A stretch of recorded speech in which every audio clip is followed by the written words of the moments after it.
Everyone, namaste. Jaya Shriman Narayana.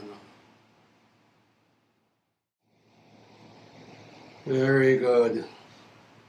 Well, again, everyone, welcome. It is wonderful to see such a large grouping of people here, such a large crowd. This is absolutely wonderful. I'm very glad that you could all make it. I'm sure more people will join us as the time goes on. What I really want to talk about and what I'm hoping people will have questions on, and that is very practical issues that men are facing today. Young men, if you're 18, middle-aged men, older men, etc. But all the issues that men very specifically are facing today. Because we know that the conditions for various sectors of people are not all the same. Women have their own issues that they are facing at this specific juncture of the Kali Yuga. Women have their issues, men have their issues, young people, older people, for that matter, in various nations, various economic sectors, etc., etc., etc.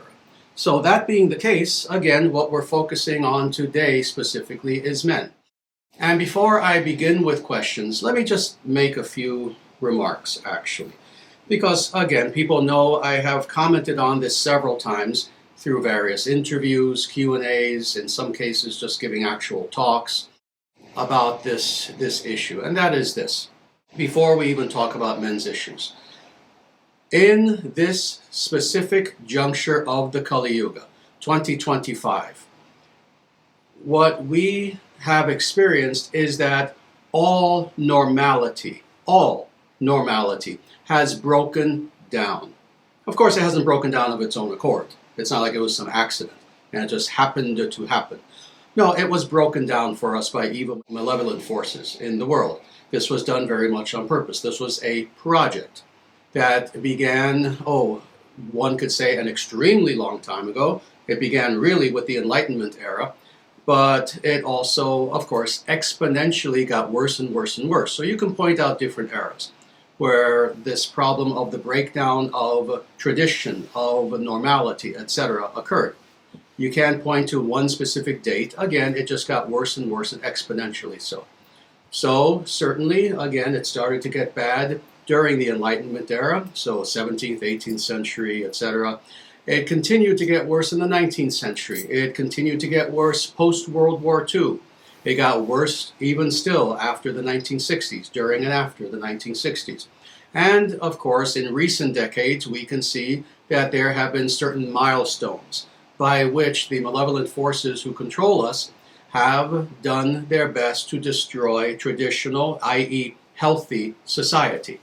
And that being the case, we find ourselves where we are now, in 2025. I'm almost tempted to say 2024, not by accident, I know it's 2025. But I'm almost tempted to say up until 2024, because it is my hope and the hope of many that in 2025 this is going to change. But that's just an aside. Where do we find ourselves now? We find ourselves in a place where there is nothing but confusion and suffering, again, on the part of all of these sectors. On the part of men, on the part of women, on the part of young people, of children, etc., etc., children who are in public schools. There is mass confusion and suffering on the part of so many sectors that we don't need to list them all. You can just imagine all sectors of society. Now, when it comes to men specifically, what has occurred, again, in recent decades, has also affected men. Not worse than women, but differently from women. And this is why it's important to talk about these issues differently. There will be overlaps, without any doubt. But it's also important to speak about women's issues, men's issues, very specifically. Now, when it comes to men, what we have seen is that in traditional society, when I say traditional society, I mean all traditional societies. This is true Vedically. This is true as far as, let's say even India, South Asia, in the 19th century, the very early 20th century. This is true as far as Europe. This is true as far as North America, etc. At one time, for the most part, there was a healthy exhibition of masculinity. Now, not to perfection. You always had people who were hyper-masculine to the point of caricature, to the point of it being comical. That's always been the case for hundreds, thousands of years. But we're talking about the general norm. The general norm is that people at one time were capable of expressing a very healthy, very balanced, very compassionate, very loving sort of masculinity. Now, what does that look like? And again, I'm going to try to make, I don't want this to be a talk. I'm going to try to make my comments slightly short. But what does a healthy masculinity look like? Let me give you a portrait in the smallest nutshell. A healthy masculine man is someone who internally, especially, starting with the internal, not limited to the internal, but starting with the internal and then going outward, a healthy man is someone who is strong and capable. Those are the two foundational words that you need. Strong and capable. Strong meaning just exactly what that means. They are strong of character. They are strong within. They translate that physically to also being strong physically. But they are also capable. What is meant by capable? They do what they need to do without excuses. I'm old enough that I remember the older men in society. I remember my father. I remember my uncle. I remember many, many people. And I'm talking about, my earliest memories in this life go back to, mid to late 60s, certainly throughout the 70s. And, let me tell you, people who try to explain to younger people that it was a radically different era, it was. It was. And I was fortunate, because I was a child in that era, that I was indeed surrounded by real men. And these were real men who were real men by default. In other words, they didn't have to talk about it. They didn't have to listen to podcasts. They didn't exist back then. They didn't have to take a course on what it means to be a real man. They didn't have to contemplate it. They just were. It was their way of being. And what did that look like? Well, I was surrounded by men who were strong, but at the same time, gentle with those who deserved gentleness. They were gentle with their children. They were gentle with their wives. They were gentle with good people. Someone needed their help, they would extend a hand compassionately, etc.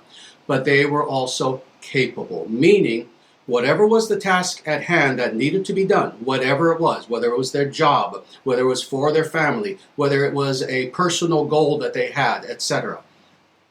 They strived to do it, and they did it, if it was within their true capacity to do so, they did everything in their power to do it with no excuse. And if they failed, they failed. And if they did fail, well, they would move on to something else. No crying, no trauma, no PTSD, no going to a crying room and crying somewhere, no.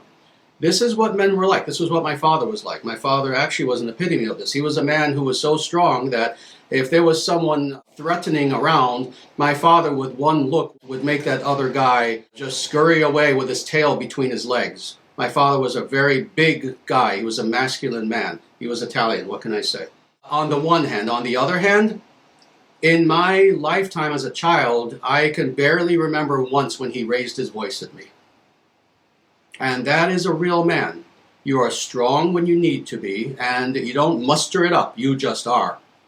It's like turning on a light switch. If you're a real man, you don't have to talk yourself into being strong if someone's threatening you or your family. Oh, I think I can do this. Let me try. No. It's like turning on a light switch. On the one hand. On the other hand, no. The stereotypes that have been purposefully forced into people's minds in the last 50 or so years, that, a strong man is also abusive. No. My father was never abusive in his entire life. On the contrary, I never knew a more loving man, actually. And this is what we're meant to be as far as strength and capability. Today, of course, all this is gone, and all that's left is a jungle of confusion. So as a result of this jungle of confusion, because we've been given so many messages from the media, all of which are wrong, not just the media, certainly the mainstream media, also being raised, especially if you went to public school. Oh my God, I feel sorry for you. You have my sympathies if you went to public school because you went through a brainwashing factory. But indeed, the culture, sitcoms, etc., we have been given false propaganda about what is the nature of true masculinity for the last at least 50 years. probably more. And indeed, as a result of this and many other factors, which again, I don't want to give a talk for an hour. I'm going to end very soon, actually. But as a result of this, young men, especially today, older ones tend to be okay. Oh, if you're in your 50s, 60s, maybe you're okay. But young men especially, I've seen, are so radically confused about what it means to be a man. A man. And what do we have as a result? Again, misery. When an individual, regardless of who it is, when an individual is not allowed to express the essence of who they are, their true self, that is an individual who is going to be in misery. If you have a dog and you try to treat the dog, like a bird. If you have a bird and you try to treat the bird like a horse, etc., etc., you're going to have an animal who is in misery. In the same way, what have we seen? We have created a society that for decades now has tried to treat women, has tried to convince women that they're men. And women are miserable.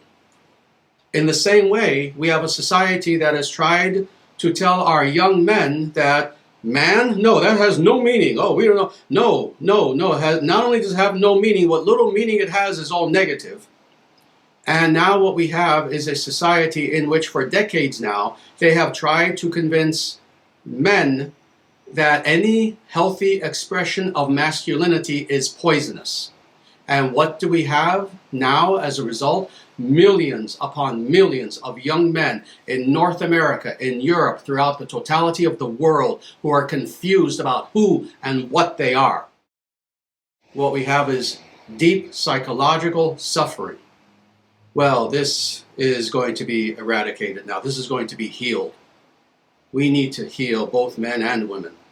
And women have to have the ability to fully express who they are and their feminine characteristics, their feminine essence. Men have to have also the ability, the full freedom to express, again, this healthy masculinity, such that their true selves can finally come to the surface. It will only be when that happens that the psychological debilitation that has been forced upon our people will be gone. So that's why we're meeting. That's why we're meeting. Is because this is an issue that is crucial to healing who we are as a people.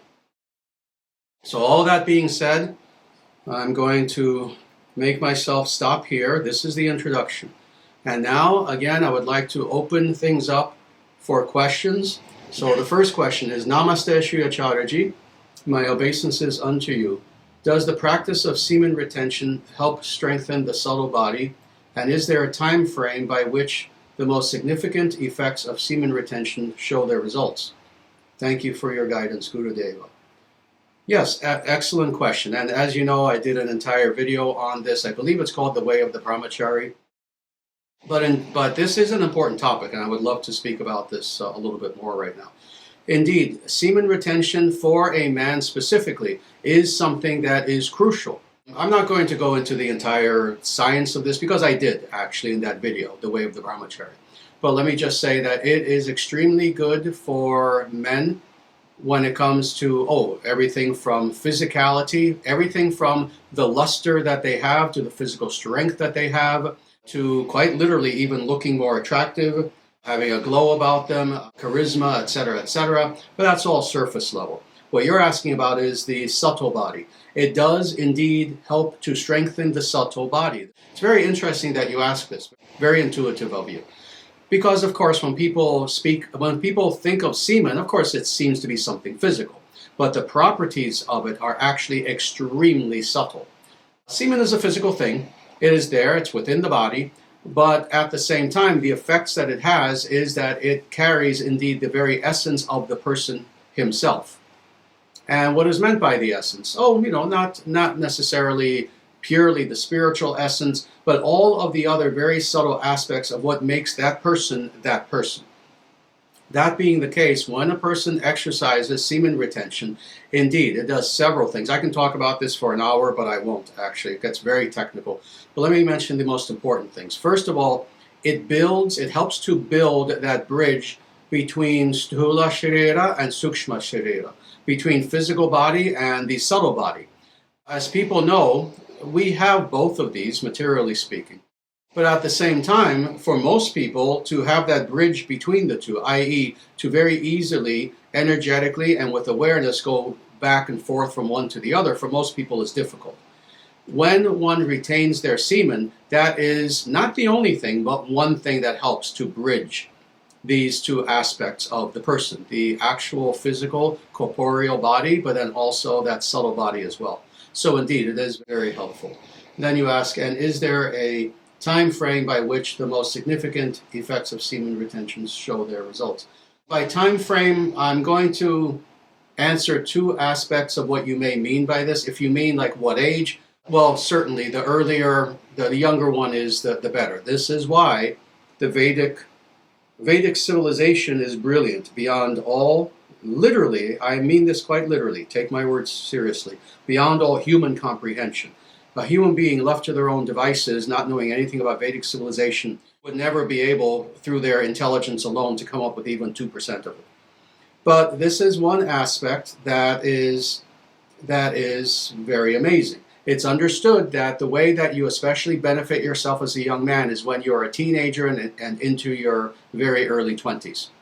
This is why it is during that time that you want to exercise as much as possible, that you want to get as much sleep and rest as possible, that indeed you are what? Brahmachari. Even Vedically, the idea is that you are especially celibate when you are a brahmachari very early in your life, and this is why it has the most effect. Now, that being said, a person can be 50, they can be 60, it can be whatever, they can be 80.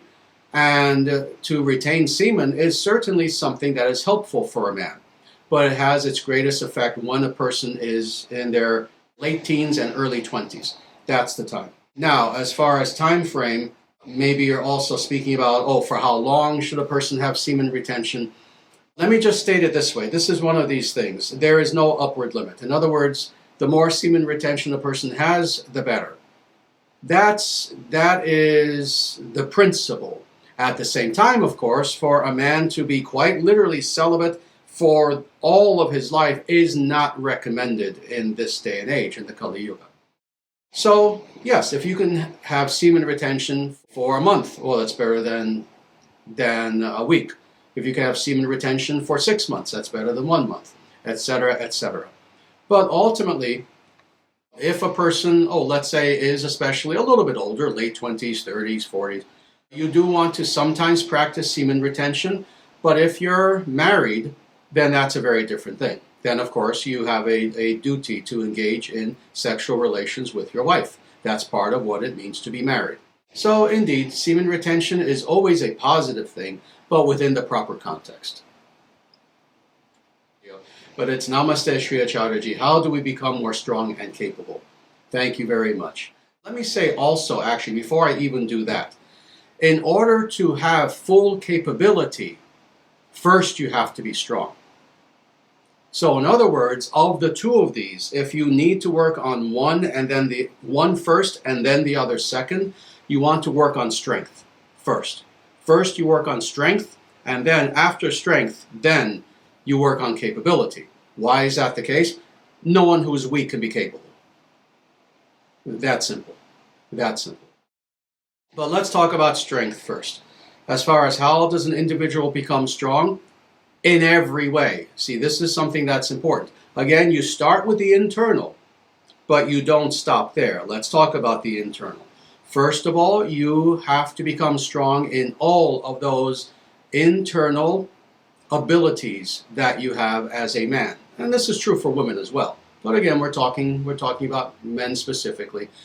You need to become strong in all of those internal capacities that you have. What are some of these? You have to have a very strong mind. What does that mean? That means you have to have a pure mind. How do you have a strong mind? You have a pure mind.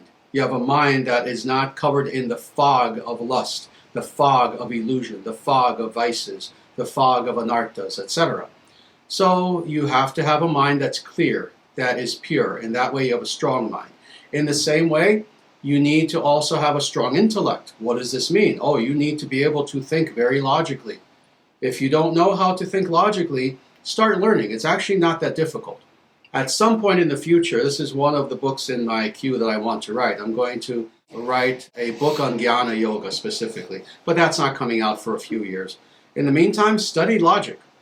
Just if you have no other recourse, go online and just study logical argumentation, study what are considered to be fallacious arguments, etc., etc., all the various categories of fallacious arguments. Learn how to think in a very systematic, very logical sort of way. And then once you've done that, you will have a mind like a steel trap that works perfectly. The next thing, work on will. Oh, what is meant by will? What's meant by will is you make up your mind, I want to achieve X thing.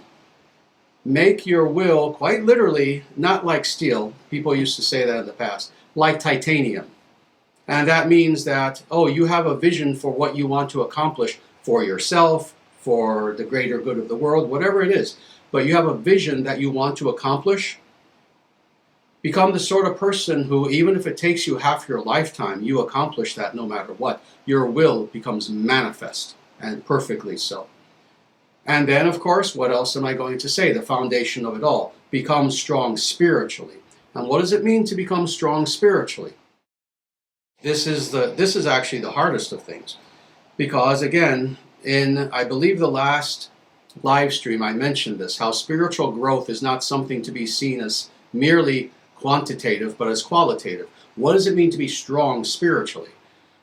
What it means to be strong spiritually is that your faith, too, is like titanium. In fact, titanium is soft in comparison to the strength of your faith.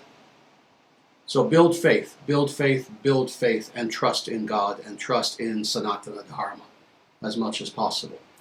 Now, that's the internal. As I said before, it's not enough to limit our strength only to the internal. We have to start with the internal. But now we have to do the external. Become as strong as you can in every single aspect of your waking existence. You know I'm going to say the obvious, but I'm going to say more than the obvious. But let me start with the obvious. Oh yes. Are you a man? Are you going to the gym regularly and lifting weights? Because the two are synonymous. The ancient Greeks understood this. Many ancient cultures understood this. If you are a man, not just a male, not just a biological male, but a true man, it means that you build yourself physically. And what that means is that, indeed, you lift weights. This is something that has existed forever. Again, the ancient Greeks, in ancient India, the warriors would lift weights, lift weights, lift weights. The martial arts experts, the Vedic martial arts experts would lift weights. They would build muscle. And this is something that you are to do. And it doesn't matter if you're a kshatriya, it doesn't matter if you're more of a brahmana, it does not matter. You see, some people have this idea that, oh, well, I'm more of a brahmana, I'm more of a reader and a thinker, so I shouldn't have to go to the gym and build muscle. Well, let me tell you, you're talking to somebody who owns 3,000 books and has read, I would think, about 97% of the books that I own. And I go to the gym, and I lift weights. Indeed, this is a tradition that is extremely old, that even if you're a brahmana, even if you're someone who you're more of an intellectual, more of a spiritual person, still you need to become physically strong in every way. You need, now going on, to become very healthy. It's one thing to be strong, it's another thing to be healthy. You can be strong and then die of a heart attack when you're 50. That means you weren't healthy. And I'm not going to go deeply into this because many others have, including even here. Every Wednesday, for people who don't know, there's an Ayurveda discussion group that takes place 6:30 p.m. Central Time. If you want to learn how to be really, truly healthy, next Wednesday, join them on there. It's 6:30, again, Central Time, every Wednesday, and they discuss health, health, health from every natural perspective. Make yourself healthy. Now, a few other things I'm going to mention that are not as obvious as far as external strength. The other thing is make sure that you are financially strong. See, there's no excuse. Some people, of course, and I've met these people all my life, they'll say, oh, yes, I'm a spiritual person. That means I must own nothing. That means I shouldn't own a car, even though it takes me now 5 times longer to get to all my destinations, do all my errands, etc. No, I can't own a car. I should, even though I have a PhD, I should work as a stock boy at Walmart. Oh, that's humility. No, that's foolishness. That's foolishness. Part of strength means financial strength because you are building that war chest of money, of finances, not just for yourself. If you're a Vaishnava, if you're a true devotee, you're building money not just out of greed, not just for your own selfish pleasure. You are building money such that you have a war chest of money that you can now use for good. You can use it for your family. You can use it for your children. You can use it for Sanatana Dharma. Donate it to the ISDS. Build a temple. Do something with that money. So you are to be secure and strong financially. You are to be strong in all of your activities also in the world. And what does that mean? Whether we're talking about business, whether we're talking about anything that you're doing in this world, any sort of activism, anything like this, you want to do all these things in such a way that because you are strong inherently, you now extend that strength into the world so that when people meet you, they know that they're meeting with someone who they need to take seriously. So, all this is just as far as strength. But now let me talk about capable. Once you have this strength, capability comes easily. All you need to now do is couple that strength that we just talked about with skill. With skill. And that's really it. There's not much more to say about this because everything else that you need to be capable in the way that I was speaking about before, the way men were 50, 60 years ago, is everything that you need is there with the strength. Oh, now you have a will like steel. Now you have discipline. Now when you say, I will do X thing, oh, you will do X thing and you will complete it no matter what. No half-done jobs. See, a real man doesn't do something halfway and then give up. That's not a man. On the contrary, you start something, you finish it. And how does one have that capability? Again, very simply, you now have in strength all the foundations that you need. Now you couple that with skill. You see, it's one thing to be strong, but if you don't know how to do anything in this world, you don't know how to put two bricks together, then it's nice that you're strong, but now you can't actually accomplish anything. Now you need the skill. And what is meant by skill? That depends on what your Varna is, what your Svadharma is. It depends on, indeed, what you are trying to accomplish in life. But couple it with that skill. And I will end there. Again, long answer, but I think it was very important that people hear this. This next question is, Namaste, Sri Acharyaji. I want to seek your guidance on a modern issue affecting men today. There is a modern idea that men tend to speak more directly and logically, and that women tend to speak more indirectly and emotionally, which causes conflict. To what degree is this idea of different communication approaches proper, and to what degree is it a modern concoction to be discarded? Or is it merely a personal interplay that men need to learn to navigate today? Your guidance is appreciated. For example, when a man wants something done, they tend to ask directly, oh, please do X as a favor to me and make me happy, versus, is that your dish that you left out on the table? All right, good example. First of all, yes, let me talk about this. This is actually a very important issue, and indeed causes a lot of unnecessary conflict between men and women. Because it is indeed the case. This is not just something that more modern people talk about for some sort of bad reason or something, some agenda. No, it has always been the case. This has always been recognized, including, in Vedic scriptures, in Mahabharata, etc. It simply is the case that indeed men and women communicate very differently. Communicating, meaning bidirectionally. They speak differently and they receive information differently. And it is indeed the case, generally speaking, that men do indeed tend to be more direct. They tend to be more logic-oriented. They tend to be more problem-solving oriented. That has always been the case. And that will not change. And women, on the other hand, indeed tend to be, a little bit more emotional, a little bit more indirect, a little bit more socially oriented in how they communicate versus getting to the root of the problem. The idea with many women is, How do I communicate in such a way that I bring about very nicely, that I rid conflict socially within my family, etc. So indeed, this tends to be the case. Men and women communicate in different ways. Now, of course, for the Asura's advocate out there, oh, we know, there are overlaps and exceptions, always. That's all right. When that happens, we have to acknowledge that. But we're talking about general categories that are absolutely true nonetheless. So, indeed, this is something in which, if anything, this natural and beautiful and dharmic difference between men and women, this is something that was always understood and that actually needs to be embraced. It's interesting. Men should realize that as they're talking to their wife or whoever it is, that indeed their wife is probably receiving what they're saying in a different way than they would, and vice versa. So this is something that needs to be understood. It needs to be understood as a good thing. Of course, what has happened in recent generations. Again, these people who have been, quote unquote, in charge of things, these interesting asuras, and their constant project, never-ending project of creating unnatural conflicts where there should never have been any, they have, of course, necessarily exacerbated that. Where do you see this culturally? I keep mentioning sitcoms, You see this in sitcoms all the time. This is their bread and butter. When you watch American sitcoms, if people don't know what a sitcom is, these essentially 24-minute little comedy shows that come on weekly. I say 24-minute because the rest is taken up by advertisements.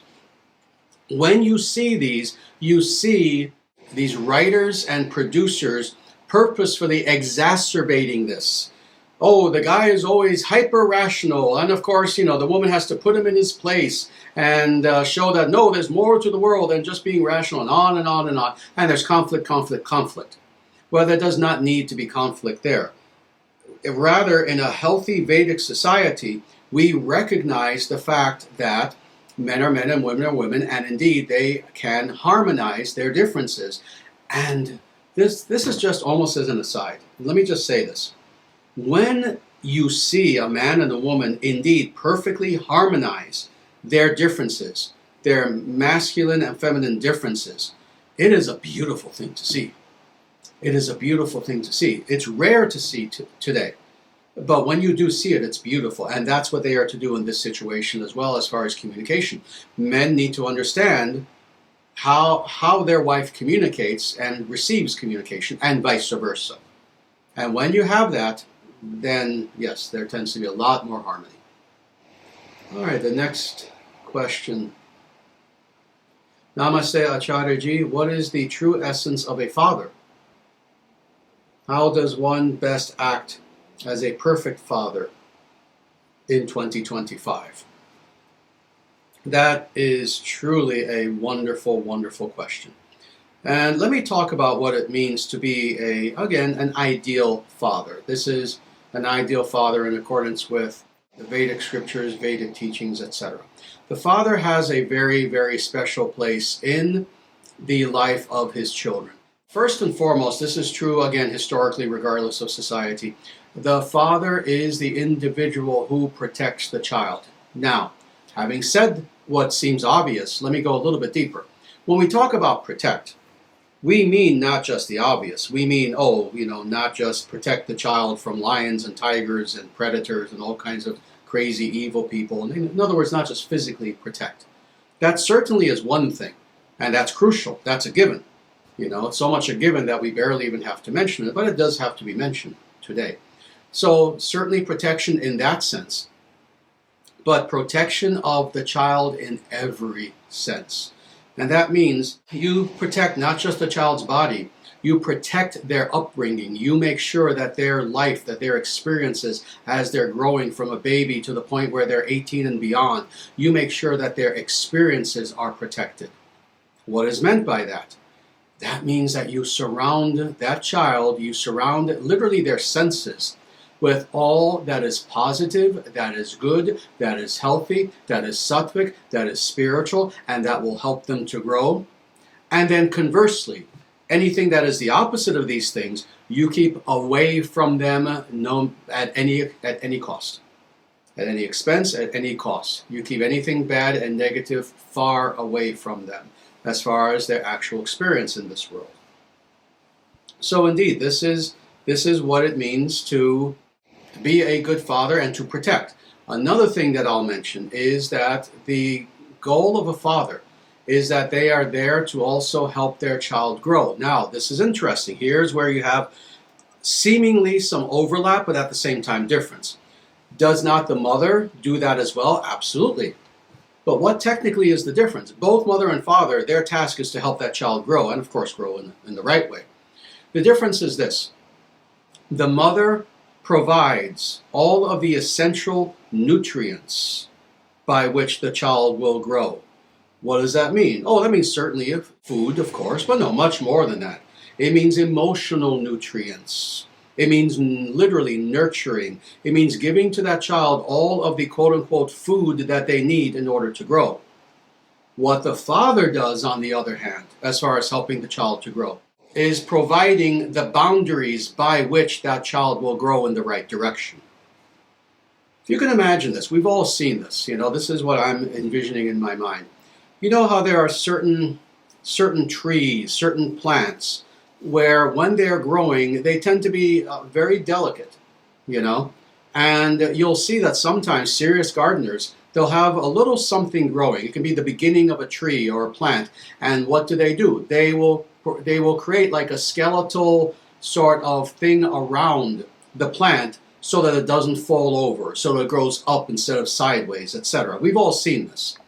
Well, the mother is the person who gives that plant sunlight, food, and water. That structure that will make sure that the plant grows in a healthy way upward toward more sun, that's the father. So both parents help in the growth of the child, but in different ways. So I will answer this question as well. And it is Namaste, Sri Acharyaji. I hope things have been going well in the Vedic heartland. Let me stop there for a second and answer that first. Things are going great in the Vedic heartland, except for one thing. We need all of you here. Let me just say that. First of all, thank you for saying that and for asking that. Yes, things are going great here. With our beautiful temple that's here, we are continuing to make this place better and better and better in every way. We need people to start moving to the Vedic heartland as much as possible. People have. If you can, please come here. We need your physical presence here.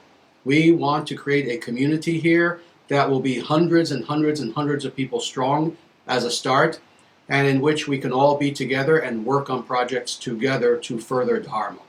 So if you can, please consider moving here. And again, not fanatically, only if you can without harming yourself financially, etc. But now, to get to your question, regarding brahmacharya, and specifically the retention of sexual energy, is there a point on the path after which a yogi will never again experience loss of fluid, or must it always inevitably be expelled? I believe I know what you're saying, and if I'm correct, then the answer is yes. It comes to the point where there is no loss of fluid. And let me just be very blunt and straightforward about this. We know that men, even men who are attempting brahmacharya, will sometimes, for example, have nocturnal emissions, things like that. So completely against your will, sometimes men will have, as you say, loss of fluid here. It comes to the point where indeed that ends. It ends. It stops. And it comes to the point where indeed you come to a point of peace and equilibrium. And that no longer needs to happen. Now it takes time. Broken record, it takes time, as is true for anything spiritual, but it does indeed come to that point where it's no longer an issue whatsoever. Very good. Here's another question. Dear Acharyaji, what guidance would you give to men, young or old, who will or have grown up without masculine influences? That is, no father, no brother, no uncles, no teachers.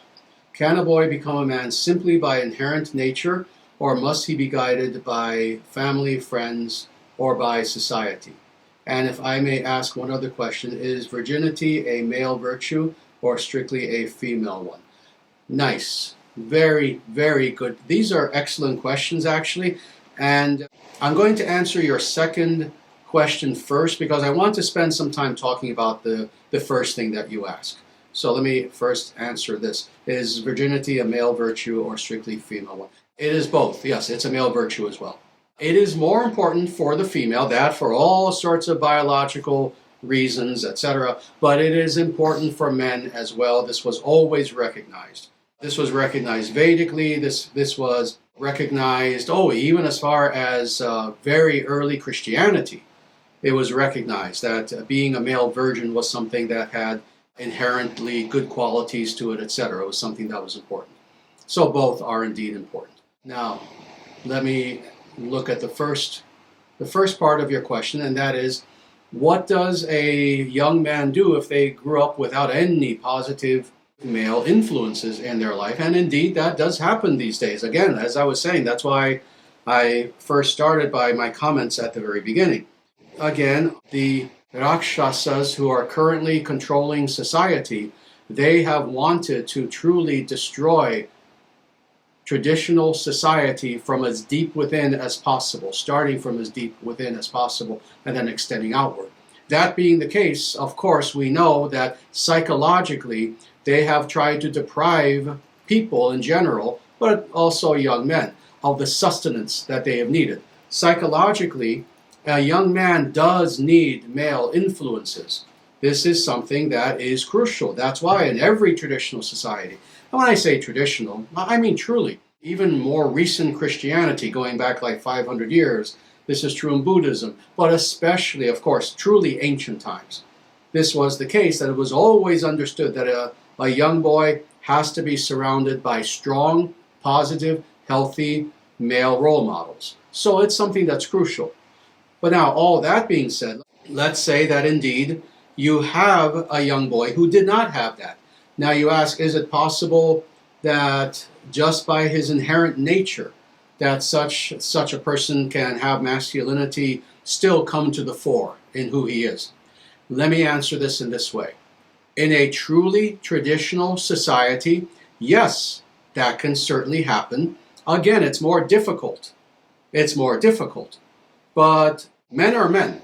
Again, inherent nature is inherent nature.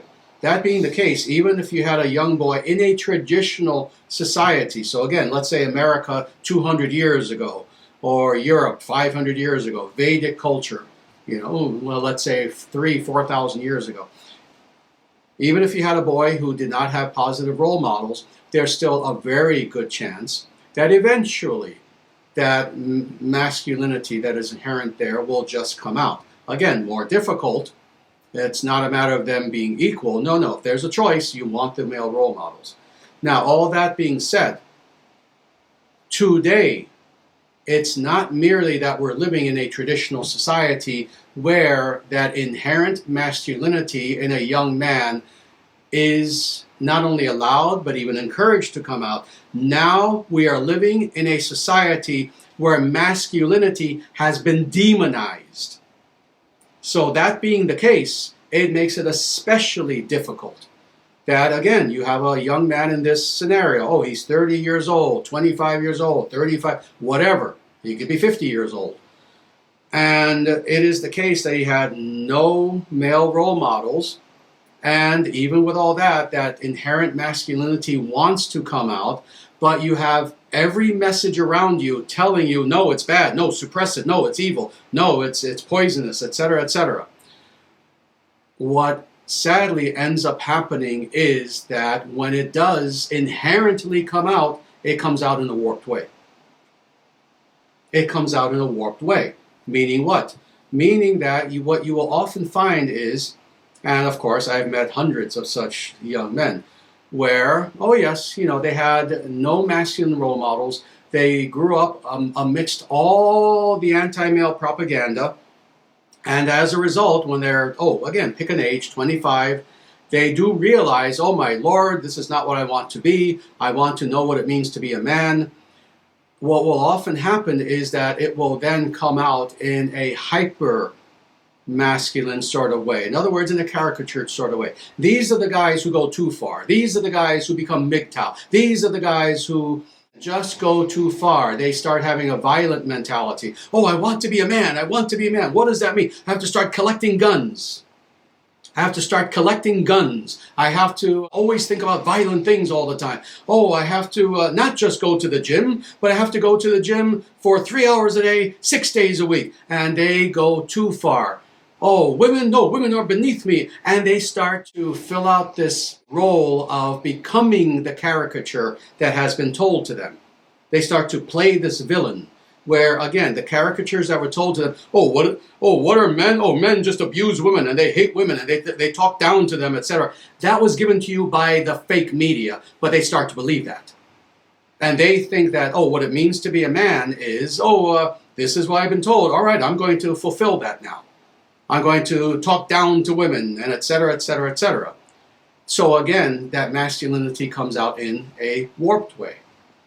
Now, all this being said, this is all the honest truth. But I don't want anyone to be blackpilled, because, of course, what's the next question? Oh, my Lord, then what is a person to do? This is what a person is to do to, even later in life, even not having had good role models, now become a healthy man. This is what we do. Now you look for those healthy role models. It is not too late. Oh, would it have been better had things been done properly? Sure. But you can't change that. Stop focusing on the past. Stop focusing on what you cannot change. Change it now. And what does that mean? Look for those individuals, and this is true both in real life, but also as far as even whatever, online, people who you see who are good male coaches, and they're for real. Like everything, you have to vet, you have to vet, you have to vet. Not Andrew Tates, not the Andrew Tates of the world. Andrew Tate is scum. Andrew Tate is not a man. If he were to meet a real man, his knees would probably start shaking and he would try to crawl away.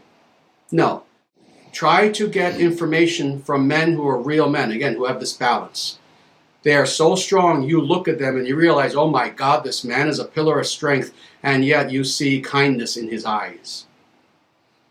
Find such a man, find many such men in real life, online, whether it's YouTube videos, podcasts, whatever, and surround yourself now like you have been in a desert for all of your life without sustenance, and now surround yourself with this positive sustenance of surrounding yourself with good models, good examples of what it means to be a real man. And incorporate all those lessons into your life in such a way that you will become the real man. And again, it doesn't matter how old you are. Oh, you can, forget about being old, 22. You can be 50. You can be older. And even if throughout your life you never really had good examples, personal examples of what it means to be a healthy man, you can learn that now. You can learn that now. It is never, ever too late. Ever. So this is what you're to do. This is what any man who, again, was in this terrible situation where they didn't have role models, this is what you're to do. Look for them now. It's not too late. Look for them now. Let me read this. Namaste, Sri Acharyaji. I am 23 years old, but I never felt the desire, need to expel semen. Is there something I missed, something wrong with me? No, you are a hero in the Kali Yuga. You're a hero of 2025. Let me tell you, you know this, 99.9% of men out there, and we're talking about even good people, could not say what you have just said. No, the fact that you are not overwhelmed with this lustful desire is something that's rare, and that is a positive thing. So take advantage of this. Indeed, retain your semen and use that extra power and force and energy for something good. Make sure you do good things with it. What does that mean? Everything. Again, first and foremost, oh my Lord, when you are someone who you've retained semen, especially you say you're 23, that's nice and young, that's quite young. If this is the case, when an individual does this and they then meditate, They then do spiritual things. They then even do yoga, actually. It's amazing. Even your joints are better when you're doing yoga. Everything becomes better. When you retain your semen and you do spiritual things, it multiplies the effect. But then everything else as well. What you will find is that your mind, your intellect is sharper. What you will find is, again, you have more charisma, etc. Just so many things. Health-wise, you're doing better. Use it all for good. First and foremost, spiritually. Meditate. Study the scriptures. But then also in your daily life as well. I don't know if you're a student or you have a job. Yes, you'll be able to do all of this even better. So no, please don't think there's anything wrong with you. And how sad is it that, of course, that's how we've been brainwashed today. You know, if a person's even a virgin, they think, oh no, what's wrong with me? Oh, there's nothing wrong with you. You're perfect. You're living the way a person should live and how they used to live. So congratulations is what I say to you. Here is a follow-up, if I'm permitted, a follow-up going deeper into my question. Women have asked me, why do men need quests? I see. Can you speak on this phenomenon of men yearning for direct requests with clear results versus having to navigate the emotional realm of indirect speech? Is this a wrong thing for men to yearn for? How can they balance this yearning practically with the natural feminine way of doing things? Excellent follow-up. A real man, a true man, a man who is masculine, a man who is attracted to women, is like a sword, like a sharp sword. That's what they are. They are like that almost despite themselves. They are like that even when they're children. That's why boys like playing with sticks. A real man is like a sharp sword in who they are. And again, if they are a real man, it's hard to even repress that. So with that understanding, it has always been the case that indeed men always seek quests. This is true. Again, let's go back to when we're children. This is why, and of course, again, you know, I always have to play the Asura's advocate. Of course, exceptions. Yes, there are tomboys too. We understand that. But boys especially love to explore. If you had, let's say a 12-year-old boy, and they're, especially with a group of friends, let's say they have 2 or 3 other 12-year-old boys and they're friends, and you were to point out to them, you see over there, there's a deep forest over there, and if you go in there, you'll see all sorts of things. There are rivers, there are ponds, there are little mountains, this, that, the other. That's all you have to say, and they're gone. And they're exploring already. That's all you had to say. You didn't have to say anything else before you finish your sentence. They're gone, and they're deep on a quest. Now, what kind of quest? It's a play quest, of course. You know, they're not actually trying to look for dragons to slay or whatever, someone to save. But this is the nature also of the masculine. That's why someone who I do like quite a bit, actually, Joseph Campbell, he spoke about this. The hero of 1,000 faces and going on a sacred quest, etc. This is something in which, again, of course, there are exceptions. You have some women who love to do this as well. But historically, all throughout literature, throughout epic literature, throughout quote-unquote mythic literature, what you find again and again is this theme of men, whether they're young boys, teenagers, older men, they have something within them such that they need to go on a quest, and a heroic quest. That's why Joseph Campbell named his book The Hero of 1,000 Faces. 1,000 faces because you see it again and again and again throughout world literature. But hero because, again, it tends to be a heroic quest. It is with the idea of doing something good, discovering something. And it could be either somewhat more material, or it could be something that's more of a mystic attainment. This is why you find such things also in the Arthurian legends as well. Questing after the Holy Grail, for example. This is more of a mystical quest. And on and on. But indeed, this is something that is quite natural. You ask, is this a wrong thing for men to yearn for? Absolutely not. And having more direct speech versus indirect speech is nothing wrong for a man to prefer that. How can they balance this yearning practically with the natural feminine way of doing things? By being aware of all things at all times. Part of what it means to be a biological male versus manusya versus an actual man is that a man is aware of all things at all times to as great a degree as is possible. To as great a degree as possible. And what does that mean? That indeed, like I have been trying to say, a man is aware not just of himself and what it means to be a man, but he's also aware, interestingly, of what it means to be a woman. He understands. If he has a wife, a girlfriend, even a sister, a mother, he understands also that, oh, the women around me, they do indeed think differently. They think differently from me, and he is aware of this.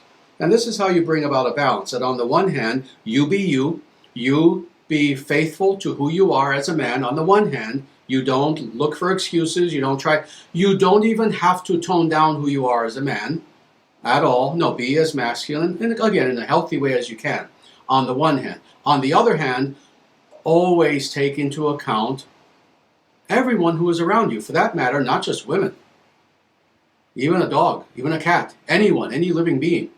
What it means to be a real man is that you are true to who you are, but you also understand, oh, this is someone different from me. This is a child. This is an older person. This is a senior citizen. Oh, they're thinking differently than I am. Oh, here's one of the, sadly, the accursed boomers. The boomers get a very, very bad reputation, sadly. Oh, here's one of these boomers. Stop calling them boomers and be respectful. That's what it means to be a real man. That's what it means to be a real man. Oh, this is just some little kid.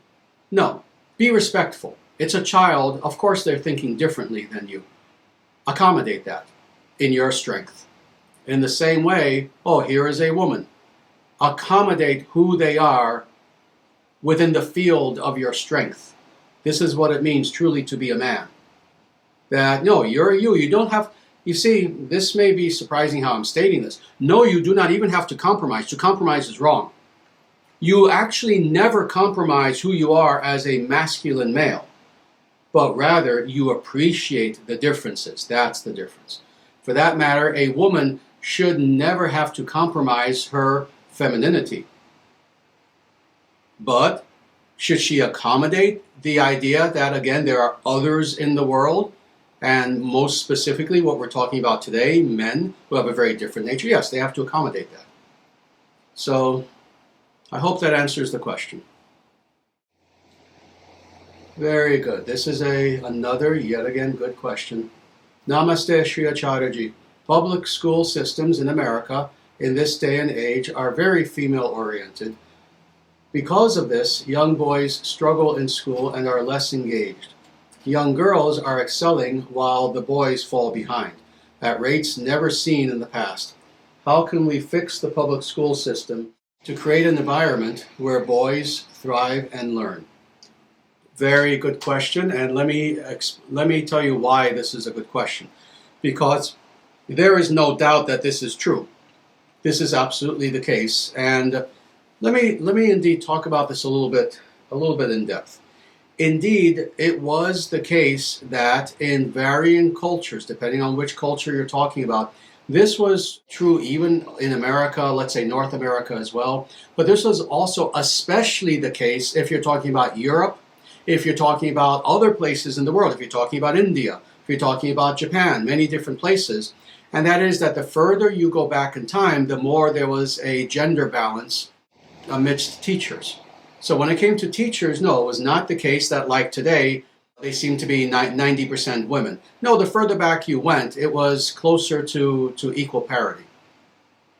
And that indeed led to something, of course, that was a much healthier environment, both for boys and for girls, actually. Because one thing I need to say here that you say, oh, young girls are excelling while boys are falling behind. Let me say that's not quite true. It's that boys are falling behind. It's that boys are falling behind. So thus it seems like girls are excelling. They're also falling behind, interestingly, and dramatically so, but not as badly as the boys. The truth of the matter is both boys and girls are not doing well academically in school. And when I say school, I mean from grade 1, I'll say this in the Canadian British way, from grade 1 all the way up to graduating high school, we know for a fact that intellectually people are not as capable, having gone through that system today, as they were 30, 40, 50 years ago. So yes, both boys and girls are falling behind. People who graduate high school today are practically illiterate, whether they're boys or girls. They know nothing about the world. You ask them some very simple thing. When was Ronald Reagan president for 8 years of the United States? Was it the 1890s? Was it the 1950s? Was it the 1980s? Or was it the late 90s? Half of them couldn't tell you. Whereas you ask the same question, 30 years ago, they could all tell you. So indeed, both boys and girls are falling behind. But now, all that being said, indeed, this is why there should be more men teachers. And let me make that very clear. Not just very weak, effeminate beta males. I'm talking about men. When you did have teachers who were men, again, in the 1920s, 30s, 40s, etc., they were masculine men. These were men who were married to women. These were men who often had their own children. These were men who were physically strong. These were men who, exactly what we were talking about earlier, they were mentors to the boys in the class. That rarely exists anymore. When you have a male teacher today, it's not necessarily a man. It's not necessarily a person who is a masculine role model. So all that being the case, indeed, what you're saying is true, that as a result, boys especially, even more so than girls, are struggling when it comes to school.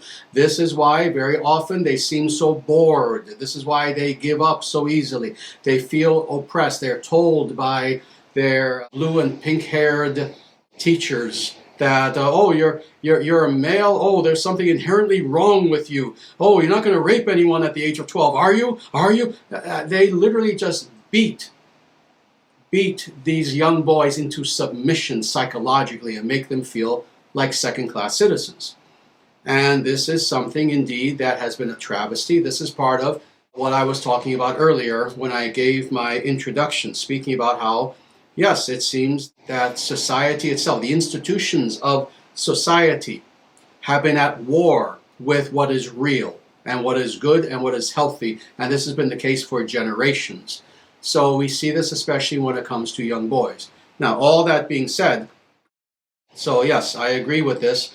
The real question is, what is to be done about it? Well, several things, of course. The entire curriculum has to change. Wokeness, DEI, etc., all of this feminist nonsense has got to be purged from the entire school system, from pre-kindergarten all the way up to the PhD level. And as I promised people, and I'm thinking of one or two people who are here with us very specifically right now, as I promised people that you would begin to see happening, indeed that is beginning to happen now in America. It's beginning to happen in America. But indeed, we're starting to see that in society, things are coming back to a very healthy balance, and indeed wokeness and all sorts of demonic ideologies are being purged right now as we are speaking, literally at this exact time. They're being purged in America from all the institutions. But indeed, what we need to do is we need to have an educational system, first and foremost, that is radically decentralized, and that is going to happen. Indeed, I even wrote this in the Dharma Manifesto in 2013, actually before that, because that writing was done way before 2013. The Department of Education has to be annihilated. I said that back then, and it's going to be. Education, instead of being top-down, that is being dictated by individuals, bureaucrats, evil bureaucrats who hate our children, being dictated from Washington, D.C. on down to the local schoolhouse.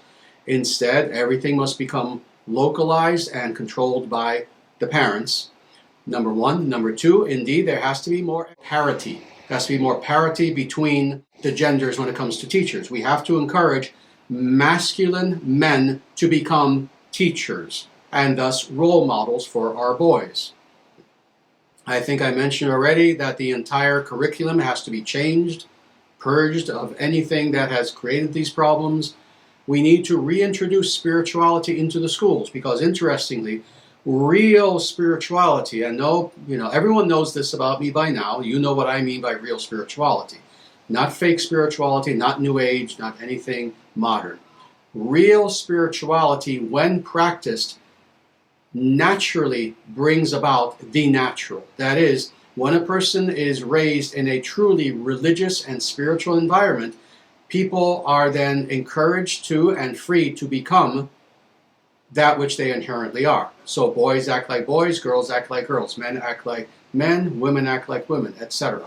And I can go on. Indeed, this all needs to be changed. The entire educational process has to be changed. And anything modern that has come about as a result of any sort of ideological war against boys, and we're just talking about that. The problems are much greater in education than just the war on boys. There's a war on everything that is good.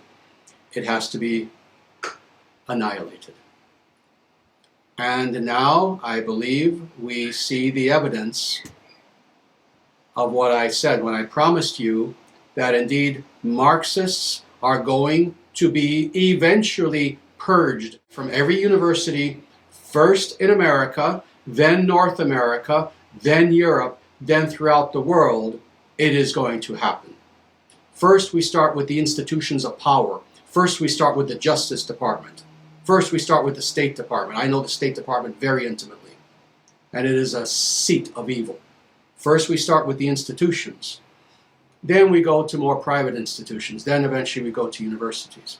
But we are going to see in our lifetime every institution, not just in America, but throughout the world, come back to sanity and become healthy again. So with that, I hope that answers the question. Namaste Acharyaji. Regarding male virginity at a so-called late age according to modernist society, how do we get rid of feelings of inadequacy regarding this? I know rationally and spiritually this is societal asuric conditioning, but emotionally it can still assert itself. Again, this is something that interestingly has been reversed in modernity. And I know this, having studied the history especially of even early Christianity, monasticism, etc. And in so many cultures, including Vedic culture, the idea is that, even if you retained your virginity, even at an older age, let's say you're 30 years old, pick an age, could be younger, older, whatever, it doesn't matter, even if you're 35, whatever, and you're still a virgin, at one time that was considered to be a plus. And that is very much the case. Again, especially if you look at early Christianity, meaning even previous to the Middle Ages. If a person was 40, 50 years old, and as a man they were still considered a virgin, or as a woman, that was something to be applauded. Now, of course, it's the opposite. Now, if a person is a virgin, the whole idea is, what's wrong with you? There must obviously be something wrong with you, etc. You haven't enjoyed life. You know nothing about life if you haven't lost your virginity at 14 or something like that. So we are not to give in to modernity and what people think about us. First of all, it's no one's business. I don't know why someone would be even asking or why a person would be advertising, yes, I'm such and such age and I'm still a virgin. It's nobody's business. And even if that were to come out, no, it's not something to be ashamed of in any way whatsoever. On the contrary, it's something that makes you unique in this age of evil conformity. So I hope that answers the question. Here's an interesting, good question. Namaste, Sri Acharyaji. How confrontative are we to be as men in 2025? A few days ago, I heard a 20-ish-year-old quote-unquote man, yes, let's say biological male, not a man, biological male. Biologically, at least, they seem to have male parts, but they're not a man. Make fun of veterans who died for our country, and I felt something needed to be said, but I decided to keep silent and move along. I would be in no trouble if I said anything. How to know when to speak up? I know that proper societal change will happen from the top down, so I feel these surface conflicts with nobodies are a waste of time. Is this a proper view? Excellent question, actually. And let me answer this in total. First of all, I'm glad you even stated this perfectly, actually, and that is, I feel these surface conflicts with nobodies are a waste of time. Indeed, if you're talking about truly a nobody, in other words, just someone you're encountering at a grocery store, at a cafe or whatever, you barely even know who the person is, or maybe you do know who the person is somewhat, and it's just that person spouting off his worthless views with, one or two buddies, etc. To correct that person will have zero effect, either for good or bad. On the contrary, most likely it is the case that, again, a debate will ensue. Now, when you're talking about a grander scope, that is, let's say some sort of person who says such a thing online, and there is a much grander audience, bigger audience. Now you're not talking about a nobody. Now you're talking about an area in which there is indeed a big audience. That has more significance in correcting the person. But even then, I have to always have this caveat, what I always say, and that is that you truly need to judge this in accordance with person, place, and circumstance. Very, very important. Because if it is the sort of individual who, even with a gentle correcting of what the person said, the person is pig-headed, egotistical, and all they're going to try to do is engage in a worthless debate with you, and probably eventually they'll be cursing, etc., and throwing ad hominem attacks at you, then you need to judge whether this is actually worth it. However, on the other hand, if it is a venue in which, again, it's a large venue, it's something, let's say on X or some forum where you know that potentially hundreds and not thousands of people will see what you are saying, and if you see that the person is reasonable enough that, they might benefit from the correction, and more importantly, the audience will, then in a very gentle way, a very intelligent way, indeed, it would be the right thing to do to say something. And again, it is a fine line between, on the one hand, engaging in dialogue and conversation with other people with the idea of indeed upholding truth versus worthless debate. There's a fine line, and this is why it is up to you and whatever individual finds themselves in this place to judge whether that is a good thing to do. So again, it is one of these things, and I rarely say this, but I've also said that these do exist. This is one of these instances where there is no direct, in-concrete answer. You need to judge in accordance with, again, the person, the time, the place, the circumstance, and whether that individual will listen to your message. But that's the important thing, is that you need to judge what will be the greater result of this. If you know that the greater result will be that more people will be positively educated, then do it. If you see, on the other hand, that practically the opposite will happen, you're not going to help anyone with the situation, just keep quiet and move on. Do something else with your time. Do something better with your time. So that's the answer, is that it's not concrete. It depends on the circumstance, the person, place, etc. So, here's another very, very nice comment, and I will read this. And it is, Namaste, Sri Acharyaji. Thank you for everything you do for what everybody in the ISDS does. It has given my life a meaning and improved it in every possible way in the last year of listening and practicing your teachings. Thank you.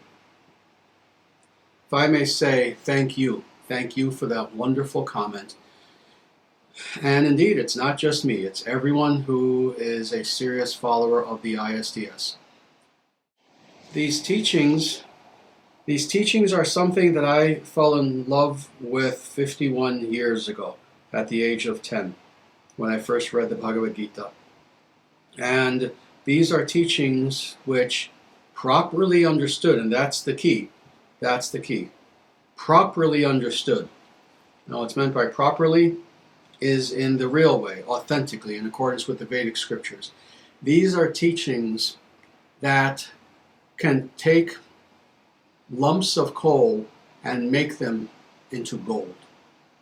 These are teachings that can help us and that can save us in everything that we are, in every aspect of our lives. And then when on top of that you have not just the teachings, but you have people, manusha, true human beings, who are following those teachings and understanding those teachings with great humility and honesty, then that makes a community that feeds our soul. And that's what we have in the ISDS. And again, not just our Discord server, the ISDS consists of thousands of people, actually. And all of our people are people who, when you are in their company, you feel better for it. So I'm so happy that this has been a good experience for you. And again, it's not just me, it's all these wonderful people who are here as well. And I thank all of you for making the ISDS the beautiful and healthy and good community that it is. But let me answer these questions. Namaste, Sri Acharyaji. How do I stop myself from hating a certain community of people because of history and invasions? Oh, I can't imagine who you're talking about. In these days, whenever I hear their name, I just get really angry and get very hateful. Even if I try to ignore or read the scriptures, it is not helping. Please guide me.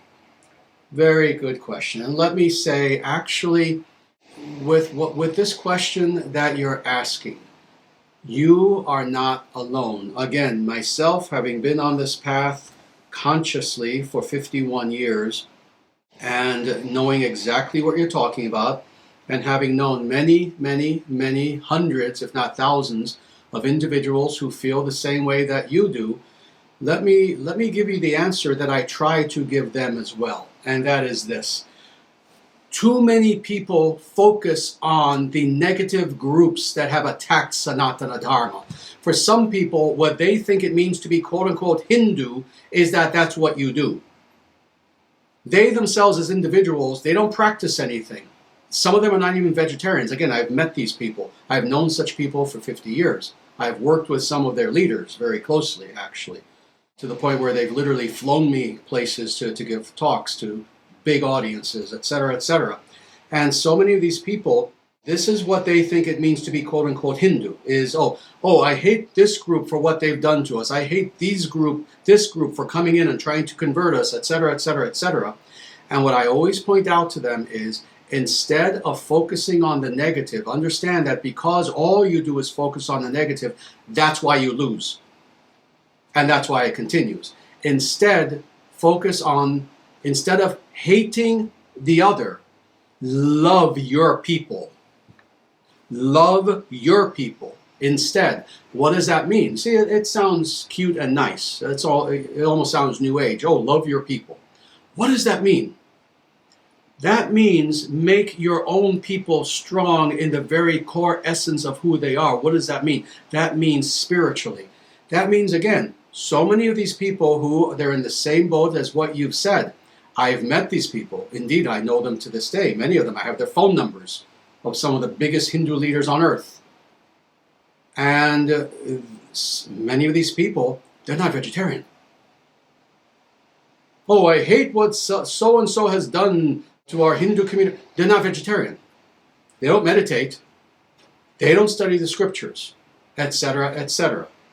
So this is what we are to do. What it means to love our people is, first and foremost, what have I said in the past? Before you can even help others, first you have to help yourself. So you have to know the priorities of what is of importance. You need to become strong. You need to make sure that those around you are strong, that your family is strong. And what does that mean? That means spiritually especially. First take care of what is close to you. Then at that point you can help everyone else. Then you can help everyone else. You help your children, you help yourself, and then you help those around you, the rest of the passengers on the plane. So in the same way, instead of hating the other, love your people. Help them to grow spiritually. See, and I'm speaking about the Hindu community specifically. Oh, I've said this before. Many of my disciples, many of our followers, indeed, many of our biggest donors, many of our biggest well-wishers are Indian Hindus. But sadly, because of, indeed, hundreds of years of the Hindu community being smashed and smashed and smashed by modernity, what do we see? we see that now even so-called religious Hindus very often denigrate themselves. They don't need someone outside themselves to denigrate them. They denigrate themselves. They're almost ashamed themselves of being Hindu. That needs to end. You see, the problem is not the outside person telling you, oh, you're dumb and stupid. The problem is if you say that about yourself. If you already believe that about yourself. So this is the first thing that has to be done. Help our people to be strong. And what that means is not just focusing on the enemy. It means focusing on ourselves and making us so strong that the enemy will have no effect. When you do that, when you are doing positive work like this, what you will find is that indeed your anger will begin to go away, because now you're focusing on love of your own people and you're starting to see actual results. You see, you can go up to these enemies and try to debate them. You'll just have more frustration. Versus you speak to your own people. You say to them, why aren't you vegetarian? Why aren't you meditating? Not just talking, blabbering on endlessly, but, oh yes, meditation is of such importance. Do you meditate? Every day. Do you do yoga? Don't just tell me about yoga. Oh yes, yoga is the pride of India. That's nice. Do you do asanas? Oh, well, no, I don't, because of fill in the blank excuse. Do you do yoga? Make our people strong. Have them begin to practice Sanatana Dharma. What you will then see is that when our people become strong, there will be nothing that our enemies can do. Nothing. Nothing. It will be like hurling daffodils at an elephant. It will be like hurling the smallest little flowers at an elephant. But we must become that elephant. We must become that elephant. We have to become strong. When you do that, please believe me, when you focus on the positive, that anger will go away. And instead, that energy will be redirected to something that is of actual importance. Namaste, Sri Acharyaji. My obeisances to you and the ISDS. Modern senior leadership roles, particularly in the areas of public service, are often regarded as poisoned chalices, which are sometimes seen to consume those who take them in good faith. It often takes a toll on people who take up such positions, as it feels that they are often set up to fail due to a treacherous structure and layers of red tape. How should we Vaishnavas approach such positions in the real world before the golden age fully takes effect? Thank you for everything you do. Jaya Sriman Narayana. Very good. Yes, indeed, this is part of the problem that we've spoken about endlessly, not just today, but for so long. That indeed the very institutions themselves of pretty much almost every society in the world, not just America, not just Europe, so many places, they have become poisoned. They have become poisoned on purpose, to the point where, what do you do when you're a good person and you find yourself indeed, as you said, in a leadership position, in some bureaucracy, in some institution, and you know, you're aware, you're conscious of the fact that the structure, the system itself has been set up in such a way that rather than truly helping people, it's practically doing the opposite. What is one to do? Well, what one is to indeed do what many people have successfully done. And interestingly, now we're seeing the fruits of this, finally in 2025. And that is, you stay there. You don't retreat. You see, some people would say, oh, you leave there and you do X other thing. No, if you can, interestingly, unless it's something where, oh, you are being ordered to do truly demonic things, well, then that's different. Oh, but let's say you're just surrounded by stupid and evil bureaucrats, NPC bureaucrats, but you still have some flexibility where you can make some good decisions and actually help people. You try your best to stay there, and especially now, in late January of 2025. Especially now, you don't budge, you stay there. And the reason why is because that institution is going to change, I guarantee it. And again, without giving names, I know you're not in America. I know you're still in a captured nation. That doesn't matter. I've said this, I've said this actually before many of our people who are on here right now were even born. It will start in America, but it will sweep the earth. What we're seeing now in the last only 5 days in America, and what we're going to see, we can't even imagine. What we've seen already in the first 5 days is nothing compared to the shocks we're going to have, good shocks. Eventually, this is going to also sweep your nation. It's going to sweep your nation, and indeed the institutions will be purified. And that's why you want to stay there. You don't want to leave now. It's kind of like doing the stock market, you know. Oh, things are kind of going down in the stock market. That's not when you sell. That's not when you sell. In the same way, things may seem to be bad now, but trust me, right now would not be the time to leave. Rather, right now, late January of 2025, this is the time to stay within that institution, because very soon, first America, then North America, then indeed Europe, actually, it's going to be in this order, then Australasia, and then the rest of the world. The institutions are going to be purified to the point where all of that dead weight of evil, worthless bureaucrats and people who are positively evil, who are paid big salaries to implement policies that harm people rather than help people, they are going to be swept away. All of them. And who will be left? You will be left. You will be left. And imagine, there will be leadership vacuums above you. And if anything, you try to fill those leadership vacuums and do good, do good, do good. So I hope that answers the question.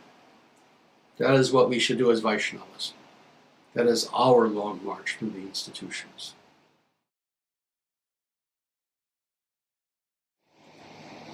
Very good. Maybe I'll just do this. I'll read this one comment and then I'm going to answer maybe just one more question. And again, just due to the time. The comment is, yes, many Indian Hindus I have met are strangely ashamed of their own culture and religion. Indeed, this is something I've encountered since the age of 10. And it's sad, it's terrible. The historical reasons why, the psychological reasons why, we know and we can easily explain them. Indeed, even many Indian Hindus, I've had Indian Hindu leaders actually also understand this very well. They know why there's this seeming weakness that's there among the Hindu population. Again, it was not there historically, but it has been for maybe the last 200 years now, since the rise, of course, of what? Of Neo-Hinduism. But indeed, it does not need to be the case, and that is going to change. Let me tell you now. In fact, let me tell all of our Indian Hindus listening right now. In the future, Indian Hindus themselves are going to revive their strength. That means both men and women, but again, especially the men are going to become strong again. And they're going to be proud, not just, I'm proud to be Hindu, but they don't know what that means. No, they're going to be proud followers, practitioners, devotees of Sanatana Dharma. And what will be the basis of their pride is that they've actually read the Vedic scriptures, is that they actually practice yoga and they sit and they meditate, that they actually go to the mandirs, they go to the temples, and when they go there, they lie down flat in Dandavata before the Murti, and with tears welling up in their eyes, they surrender to God. That will be the source of their strength.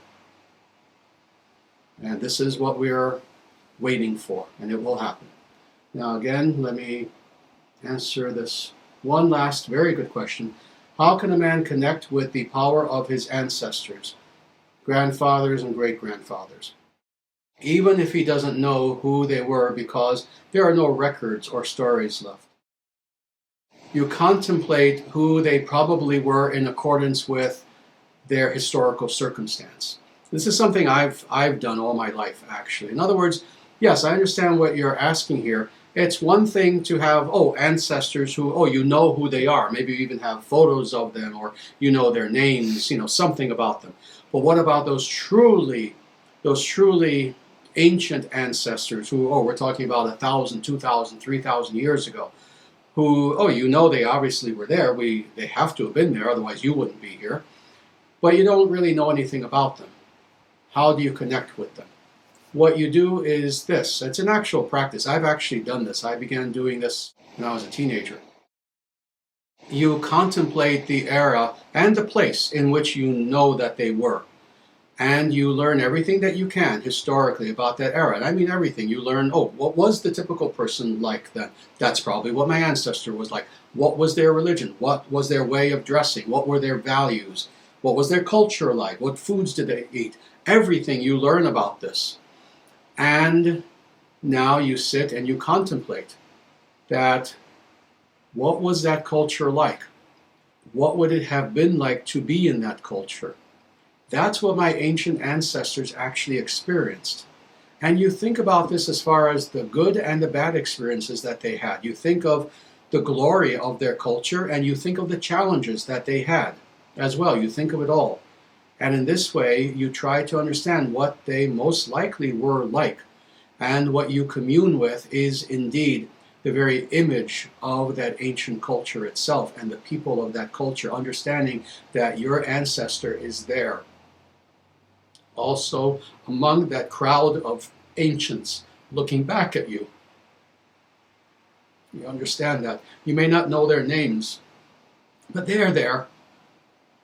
And as you're contemplating this, from the midst of that crowd of ancient peoples, they are there in that crowd looking back at you with love and with affection. And you may not know them, but they know you. They know you. And you take strength from that.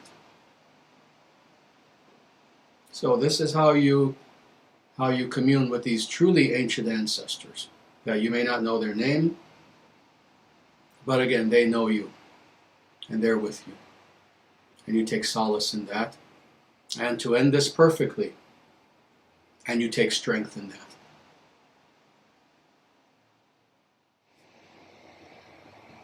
May there be victory to Sanatana Dharma, victory to the Dharma nation, victory to the Solar dynasty, and victory to the International Sanatana Dharma Society, that movement that is the sole movement upon the face of the earth today, that serves as the very sharp tip of the spear of Sanatana Dharma in our world. Evam bhavatu. May such victory be so. And as sure as we are of the sun rising tomorrow, we know such victory shall be so.